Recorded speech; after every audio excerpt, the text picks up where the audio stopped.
أعوذ بالله من الشيطان الرجيم بسم الله الرحمن الرحيم الحمد لله والصلاة والسلام على رسول الله وعلى آله وصحبه ومن والاه أما بعد. Hörmətli qarindaşlar, biz bugün Sura Al-İmran'ın 73. ayetiga keldik. İlgirki ayetlərdə əhli kitabninki Peyğəmbər əleyhissalamның zamanındakı əhli kitablarninki müsəlmanlara qılğan hiylə mekirləri kişilərni İslamdan çekindiriş üçün bazı oynagan hilin neyranları, qılğan suiqastlari haqida sözləb gepimizni ahirlashtirgandik. Bugünkü ayetmi şunun davamı. Yani ehli kitap ve ehli kitapdan başka haq düşmanları, din düşmanları haqni başqalarga set görüstüş üçün, haqdan başqalarni qaçırış üçün har qanday vasita tanlamaydı. Bunun Qur'oni Kerimde bayon qilingan bir misali, yani bununla bu dinga Peygamber aleyhisselam kelgan bu dinga attigine kirib keşte dindin çekinip çıkanlar, yani dinge kafir olanlar, bununla qarab işinin karakterini okumaydıganlar, dinge kirgen imanı acizlar mesela, ne kirmekçi olanlar şeklensin, işkelensin. Çünkü bu Yahudiler burundan tatip ehli kitap, samavi kitapның sahipleri dininin karakterini biliyordu. Samavi dinini bunu ügünüp bakkan, bunun doğru hatalarını bunu obdan biliyordu.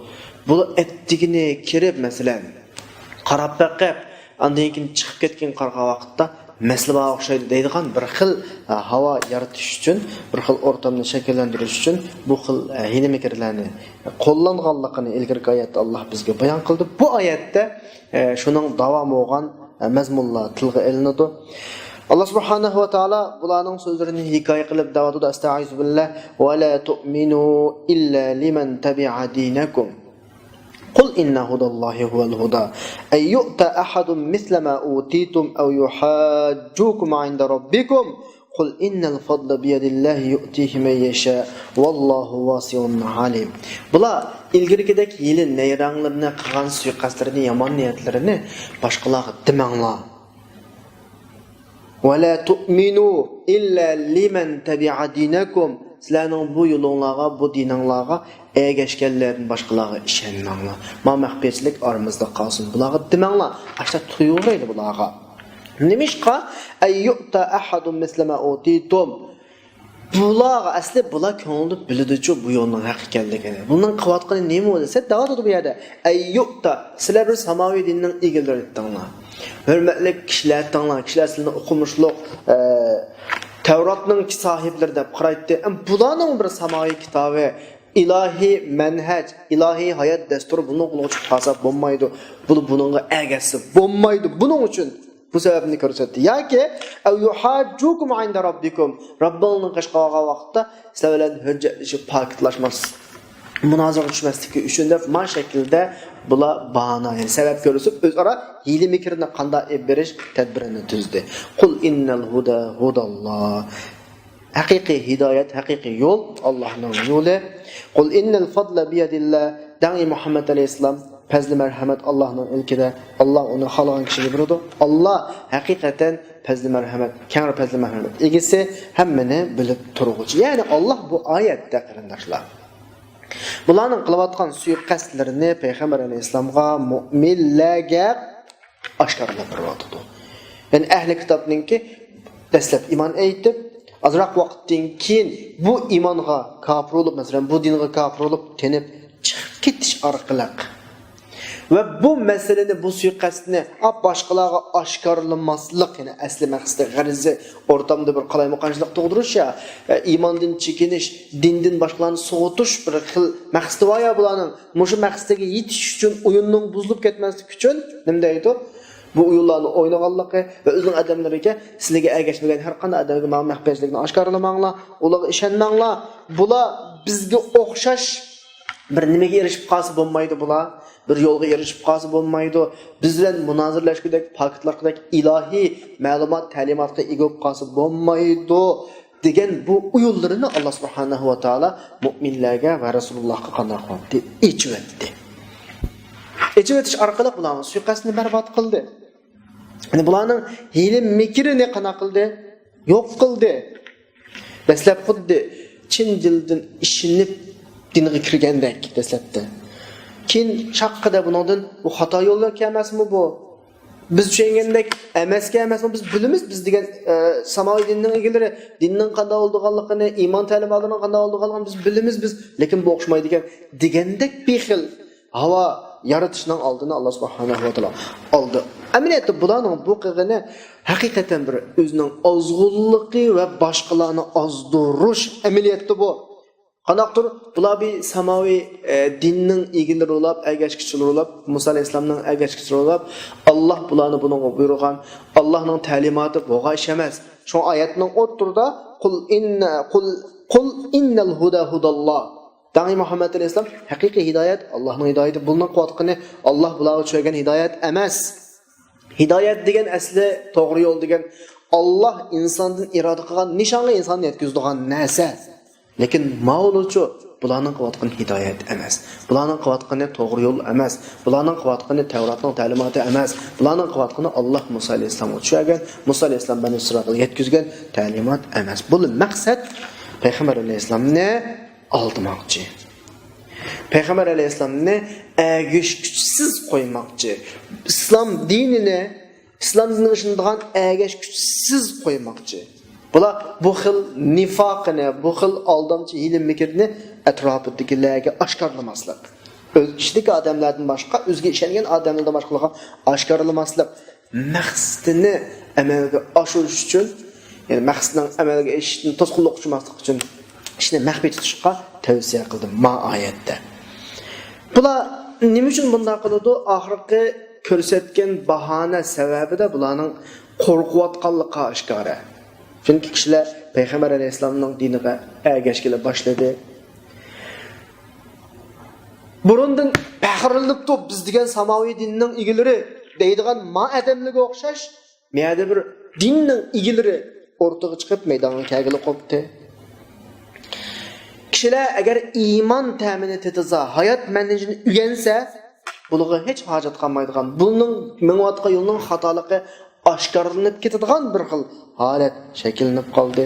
Mana mush tufaylidan bular yuqorqida ishlarni qilyotdi, ammo bular bir dötliki, zirakligining tuvalligidan masalani xuddi Alloh bilmaydigandek, Alloh xavasizdek Robbingning qishda sizlar bilan munoziralashib, sizlarga qarshi hujjat pok topqanmaslik uchun deb Allohga xuddi demisa, bu odamlar agishib musulmonlar avib an mavlning xatoligi o'rtaga chiqmasa, bundan qilayotgan yomon ishlari, o'zgartgan kitoblari, o'zlari to'qib din nomidan boshqalarga setayotgan havo havas xohishlarini Alloh bilmaydigan bir xil ahvolini oshkorlab qo'ydi bular. Bunning mushi tarafi odamlik bir xil aqlga sig'maydi yani. O'zini samoviy diniga istaydi. Alloh qishnimiz deydi. Biz payg'ambar agash kishilar deydi. Ammo Alloh yushurin ishlarni o'qimaydi degandek bir xil muomala qiladi bular. Alloh bular yushirayotgan ishlarni o'qimaydi. Faqat zohirsini biladi degandek bir xil ishni qiladi. Albuki Alloh subhanahu va taoloninki oshkor yushurin har narsani bildiganligini unutib qiladilar bular. Masalan, bularninki Misrdan chiqqan vaqtda, Saraga baga vaqti va jangalda ayın sahrada aylanib qolgan bir vaqti va shu vaqtida bunda bir davoni qilishdi bular. Yolg'ondim. Yani Allah subhanahu wa taolo Musa alayhisolamga deb demish, bularning deyishcha, yani bularning da'vo qilishcha.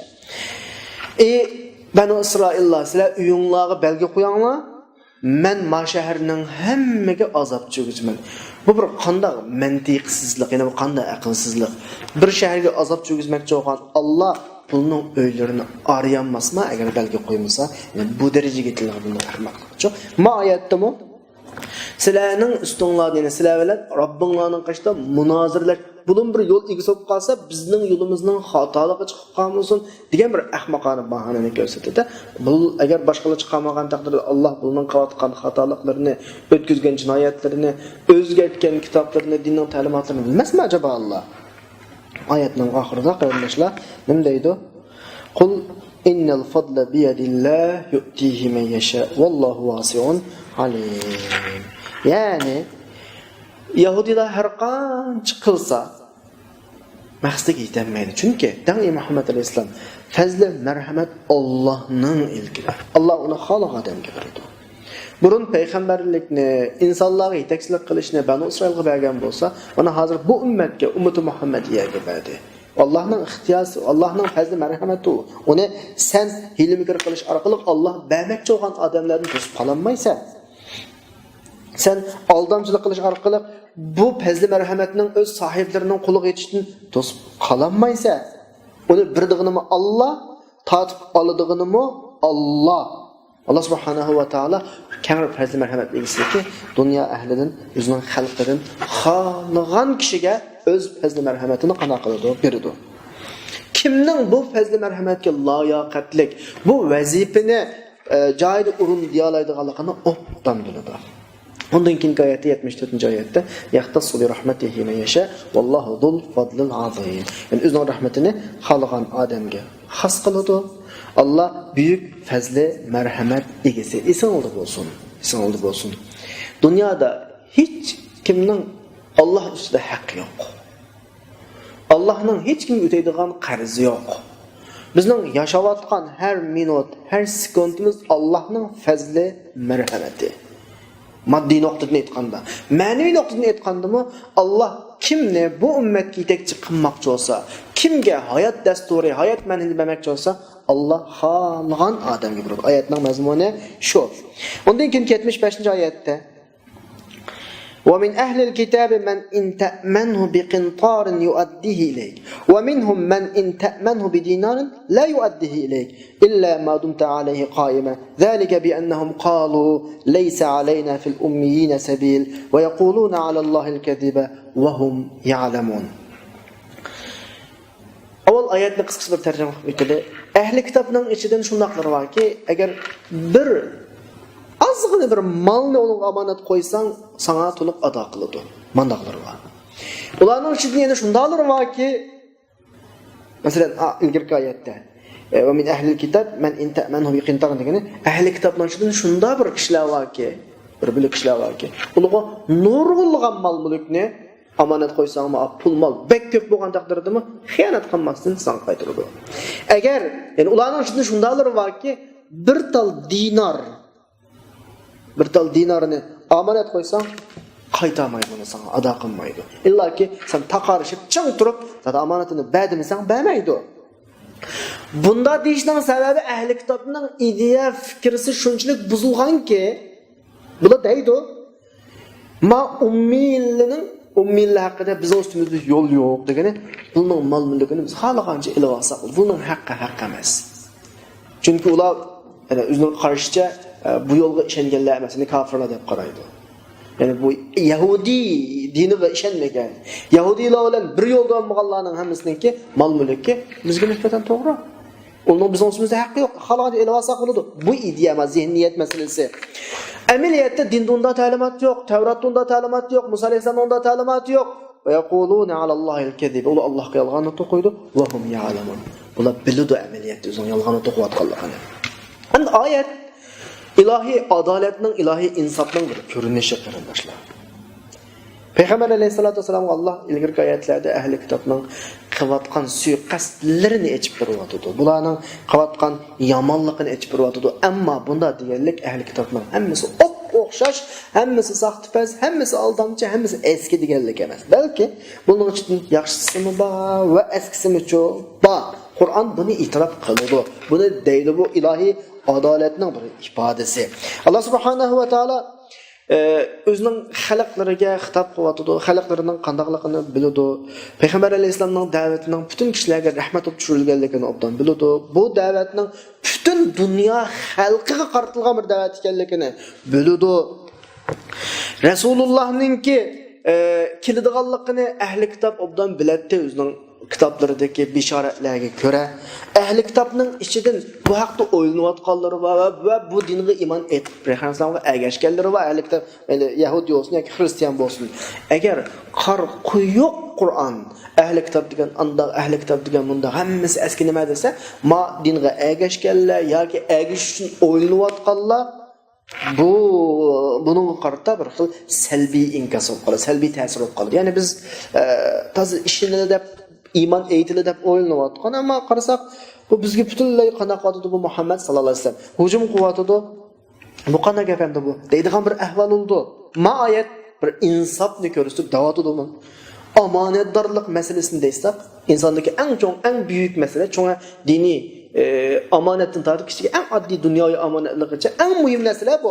Mushu masalani misol akib turib, ahli kitobning ichidan amanatdorlari va ahli kitobning uchun amanatdorlari va qaranglar. Shuncha ko'p mol-mulkni amanat qo'ysang qaytib beradiganlari va amanatsizlari va, ya'ni amanatga xiyonat qiladiganlari va. Bir tanga bir tilla pulni sen qaytib Qur'on bu yerda insof bilan haqni haq, nohaqni nohaq dedi. Qur'on hammani eskidimidi. Agar hammani eskidisa, u vaqtida iymon aytilli deb turayotganlar to'xtab turib va hammalarni qaralayotsa, nimda biz bu tarafga mang'udakmi deydigan bir xil fikr paydo bo'ladi. Ham adolatning ifodasi shu. Şunlaşqa Al-İmran'da 113. Al-İmran'nınki. Allah meseleni iniq ayırıp leysu seva min ehlil kitab. Onu oxşamaz.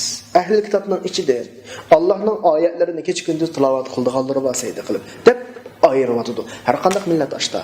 Her qandaq millet ve her qandaq bir cemiyet qarquyuq hammasi eski yoki qarquyuq hammasi yaxshi olmaydı. Şuna muamele qilgan vaqtda ayırıp farqlantirib qanday qilish kerak? Muamele qilish kerak. Yaxshi kishilarga cho'qim yaxshi muomala qilish kerak, yomon odamlarga yomon muomala qilish kerak va bizning xitobimiz hatto so'z ifodalarimizda cho'qim ayirib muomala qilish kerak. Hammaga qarquyuq muomala qilish kerak. Agar biz yaxshisini ayirib yaxshi deb so'zlasak, yomonni ayirib yomon deb xitob qilsak, yomon xitobimiz yaxshilarga tegmaydi. Yaxshi xitobimiz yomonlarga tegmaydi. O'z joyiga hammasi o'z joyiga bo'ladi tabiiy. Ham oyatni ba'zi mufassirlar bu oyatdagi ahli kitob xristianlar degan bo'lsa, ammo Qur'ondagi ahli kitobdan maqsad Yahud va xristianlar har ikkisini o'z ichiga oladi. Bu nuqtadan biz har ikkilisini maqsad deb qaraymiz. Chunki Qur'on insof qildi ahli kitobga, biz bu Qur'onga ergashib, Qur'on ummati bo'lishimizdan ahli kitobga insof qiladigan yerda qanday qilamiz? Tamamen insof qilamiz. Yani ayetning o'ziga kelsak, va min ahlil kitob man in ta'manhu bi qintar. Qintar degan so'z bunda favqulodda ko'p mol-mulkni ko'rsatadigan mubolag'a ifodasi. Ya'ni qanchalik ko'p mollab kelsin, u ko'z qiri misol. Chunki omonat va unda. Omonat va. Bu bir ifoda. Ikkinchi ifoda oyatdagi man in ta'manhu bi qintarin ba harfi hem de Arap tili o'qimagan qarindoshimizga nisbatan teskilishi mumkin, ama biz biraz tirishib baqalaq bu nuqtani tushuntirishga. Odatda Arap tilida fi'illa keynida kelgan so'zlarning oldiga qo'shilib keladigan oldi qo'shimchalarga qarab turib ma'nosi biraz o'zgaradi. Mushu Arap tilidagi ta'manhu fi'lisi, ya'ni amana fi'lisi ba'zida ba bilan ifodalanib keladi, ba'zida ala bilan birlik keladi. Mesela Sure Yusuf'ta qalu ya abana ma laka la ta'manna ala Yusufa. Nimishqa Yusufni bizga omonat qilmaysa, bu yerda ala harf bilan birliklik. Ya'ni shu Sure Yusufninki bayatdan 11-oyat 64-oyatda qala hal amanukum alayhi illa kama amintukum ala akhihi min qabl. Bu o'rinda omonat qilish, ishonch qilish ala degan bir so'z bilan birliklik. Bugungi oyatda ba bilan keldi. Buning ifodasi qanday ifoda? Ba'zida ba bilan keladi ekan, ba'zida ala bilan keladi ekan. Ba odatda arab tilida bir narsaning chaplashganligini, birlik ekanligini ifodalaydi. Ala bir narsaning eng yuksak o'rinda, yuqori o'rinda ekanligini ifodalaydi. Omonat degan nima desanglar, Amanat qo'yuvchi birovga amanat qo'yib, hech qanday hujjat, paket masalan umunga bir yozma isbot olmagan, faqat qarish tarafninki insofiga tashlagan narsa amanatdir. Men birsiga ma'lum miqdorda bir pulni qo'ydim, men pulni saqlab turing deyman. U pulni olganlik qarta bir isbot vermaydi, bir narsa yozmaydi. Har qanday bir isbot qolmaydi o'tirdi. Faqat qarish tarafining insofiga ishonch qilib qo'ydim. Bu amanat. Yani bu vaqtdagi olgan vaqtda amanatni elish, men ashu mol-mulkimni izlab talab qilib, hamda mol-mulkimni qaytarib turing degan vaqtim ado qilish bo'ladi. Endi bu yerda birisizlar insonning yashayotgan dunyosi o'zgarishchan dunyo. Inson ba'zida har xil narsalarga ehtiyoj bo'lib qoladi. Ba'zida qisilib omonatni ishlatib soladi yoki o'zining ehtiyojiga qarab turib, "Ma omonatni qo'yib qo'yib ketdi. Men bu omonatni aşı kep bo'lgan balki 1 yil yo 2 yil keladi. Bu pul olgandan keyin bir qanday qilib turay, ishlatib turay, tijoratimga sep turay, keyin kelganda ba'zan bo'ladi-ku" deydigan bir xil tuyg'u ifoda bilan yoki shu xil uqum bilan omonatni tijoratlarga soladi, omonatdan foydalanadi, ammo kelgan vaqtda omonatni so'rab, joyida qaytara olmaydigan bir ahvollar bo'ladi. Ya'ni garchi omonatni olgan vaqtida, u vaqtida xiyonat qilish niyatidan olsa, bu odamning omonat tarafiga olmaydi. Xiyonat qilish niyati yo'q. Zot omonatni chin saqlab birman, qaytiraman deydigan bir xil uqum bilan oladi, uqum bilan. Ammo ashta bir sabab bilan kin qaytaranmaydigan bir ahvolga tushib qoladi. Shunga ko'p muttaqi taqvo kishilarning omonatni olishdan qana qiladi, qo'rqadi. Masalan, Qur'oni Karimda omonat haqida Alloh omonatni osmon zamin tog'larga tangladi deydi. Mazmindagi zaminni omonat qana qilish, avod qilish omonati. Bu omonatning bir nurg'un taraflari bor, beriladigan imkoniyatlar bor. Masalan, insonga berildi ya bu omonat. U yusni insonga aql berildi, ixtiyorlik berildi. Mushu xil hamma narsa osmon zamin tog'larga tanglandi, ammo bular olmadi. Inson oldi. Ya'ni inson bu omonatning oqibatining qanday bo'lganligini bilmay yoki bilsimi o'zga-o'zi zaluman va buning bu qadar zo'r hajmlik omonat ekanligini o'ylashmaylam oldi, bu jihatdan jahul deb nodon deb sifatlandi. Bu shaklda bu omonat degan hamda oyatda ba'vilan ishlatilindi, u intamanhu biqintarında ba'vilan qo'llanildi. Deganimizdek boshqa oyatlarda ala bilan qo'llanildi. Bu ma'nosi nima onda bo'lsa oyatga desa, bayat deganimizdek omonat har xil sharoitlar tufaylidan, har xil o'y xiyollarimiz tufaylidan omonatni qashimizdan ayirib omonat qo'ygan yerdan chiqib boshqa o'rinlarga ishlatadigan, ma'lum vaqtliq foydalanib turadigan bir ahvollar bo'ladi ya. Dal shu ahvollarni bo'lmasligini o'z ichiga olgandek bir uqum bo'lmaydi ba'vilan. Ba'ni biz bayatda bir chaplashgan, yana omonatni sen olgan vaqtingda qanda niyatlan olgan bo'lsang, ta ado qilgan chaq qadar sen qachondan ayirma. Omonat har doim sen bilan birga tursin. Sen u omonatga qo'yilgan narsaning oltinligiga qarama, uning qimmat baholiq mol mulk ekanligiga qarama, seni ozdirib solishi mumkin. Sening boshqa tarafdagi ehtiyojing, boshqa tarafdagi hojatmandliging omonatga xiyonat qildirib qo'yishi mumkin. Esingda bo'lsin.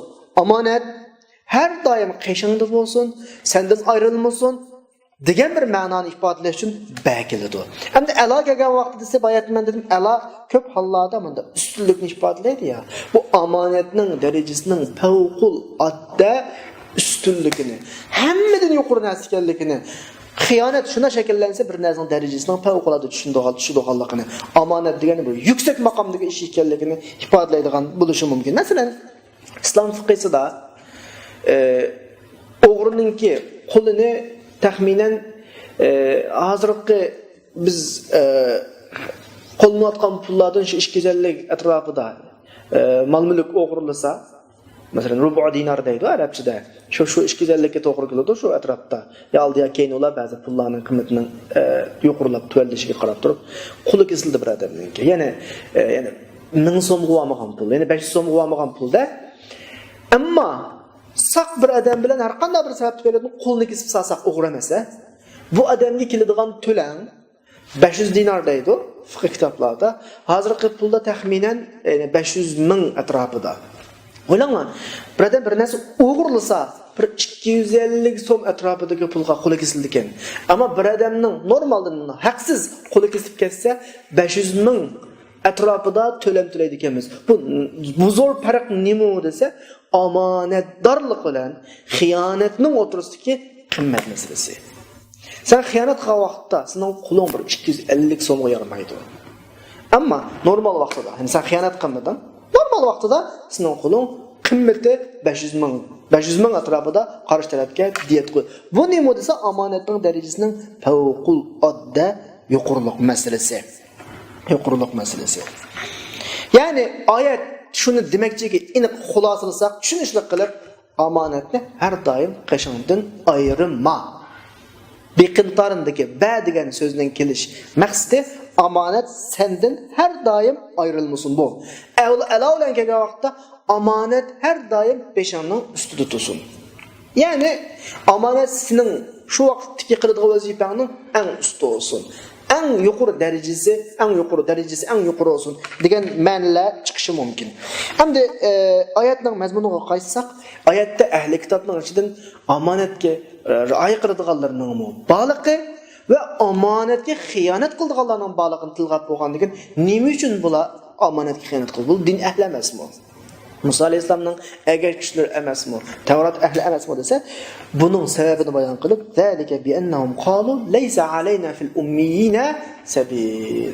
Bularning kallasqa mashta bir xato tushuncha kirib olgan. Chunki deb o'tdik ya qarindoshlar. Bular din nomidan har xil yolg'on, yovdaqlarni o'ydirib din nomida o'tirib tashlagan insonlar emasmi? Kitob nomida o'tirib tashlagan insonlar emasmi? Bumi bularning din nomidan o'ydirgan bir yolg'on yovdaqlarning birisi. Ya'ni bularning bizning ustimizda haqqi yo'q.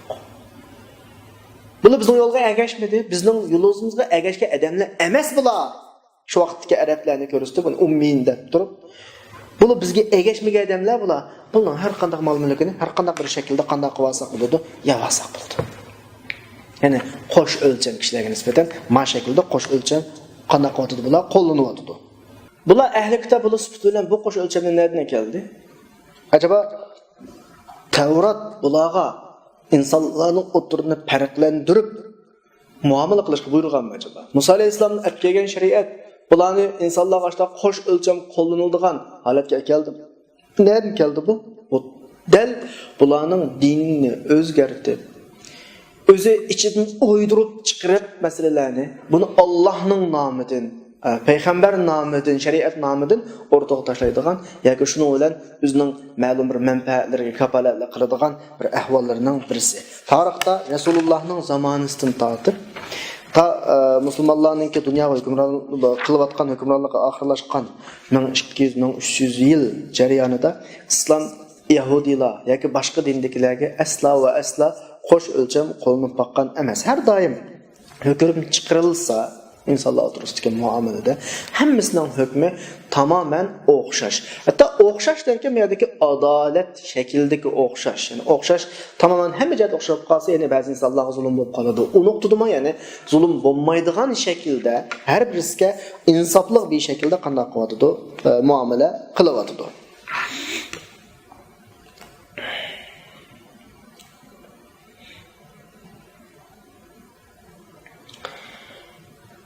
Yani şu qarindoshlarımda oyatning mazmuni oxirlashib qoldi.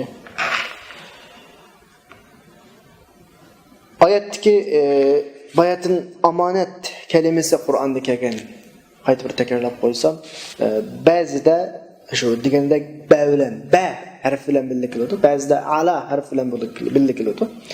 Bu gapni takror deyishimning sababi chunki bizning tug'an turuqimizning hammasi omonat.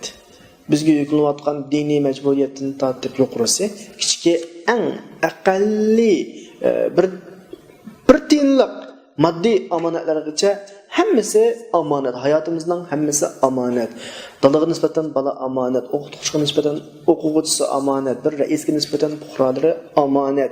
Bunda o'g'achqa mushu oyatdagi omonat va omonat so'zi bilan birga kelgan bu oldi qo'shimcha harfni digim keldi.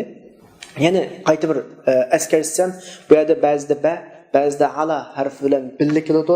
Bu shu demakki omonat mu'mindan, musulmondan asla va asla ayrilmaydi. Omonat mu'min musulmonga nisbatan har doim ustida, boshning ustida turadigan narsa. Mu'minning nazarida birinchi o'rinda, eng yuqori o'rinda turadigan narsa bu asla va asla qalbimizdan qanaqib ketmasin, chiqib ketmasin.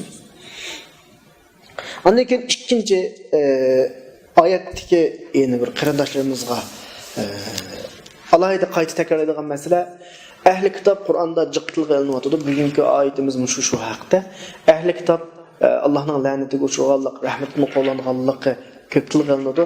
Asosiy sabab ahli kitob haqida so'zlangan qissalarga, masalalarga qaraganimizda ahli kitobning dinni tigidan o'zgartganligi, dinning nomidan yolg'on yovdoqni to'qiganligi, dinni asli manba bo'lgan kitobdan tushirilgan kitobdan ammay balki o'z xohish deganimiz bizning atrofimizda bu masalani deyishimning sababi va ahvol bak ig'irchi.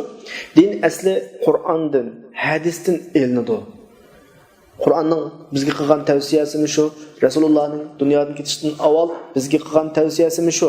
Ammo din yashagan sharoit ba'zi insonlarning shaxsiy xohishi, mijoz xarakteri tufaylidan boshqa bir tushunchaga aylanib jamiyatda shu tushunch asos o'rniga chiqib qoldi. Bu tushunch kishilarning eg'izida bor. Biz dinni atrofimizdagilardan tushunyapmiz. Holbuki bizning mushu darsimizning 5-dan tortib hozir qadar davom ettiryapmiz. Biz dinni Qur'on, hadisdan tushunaylik. Dindan emas narsalarni din nomidan o'rtaga olib chiqmaylik. Olim ulamolar, ishonchli olim ulamolar Qur'on, hadisni tushuntirib qo'ysin. Biz dinni Qur'on hadisdan tushunaylik, ammo dinni kishilarning qallisidan tushunchidan olmaylik. Oyatdan bizning oladigan ibrat savoqlarimiz bu. Oyatning oxirisida ahli kitobning shu ahvolini Alloh aniq aytib tavotdi. Va yaquluna alallohil kadiba va hum ya'lamun. Ular bilib turib Allohning nomidan yolg'onni to'qiydi. Allohning ustiga nimani to'qiydi? Alloh. Men bu oyatni da'vat qildirim shu.